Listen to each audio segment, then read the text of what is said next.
کرے گی، اور یہ بدترین غلامی ان چوروں کی، اور یہ جو ایک آدمی فیصلے کر رہا ہے اس ملک کے، یہ کبھی آپ قبول نہیں کریں گے۔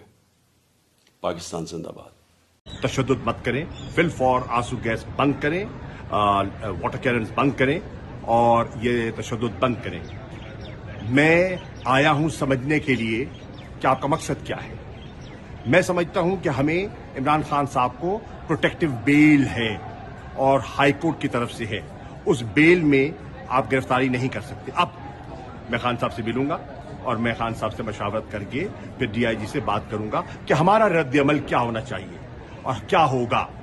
میری اپیل ہے بحیثیت vice chairman Pakistan Tehreek Insaf, P T I کے کارکنان جہاں جہاں ہیں اور میری آواز سن رہے ہیں، میں ان سے گزارش کر رہا ہوں کہ فی الفور وہ لاہور کا رخ کریں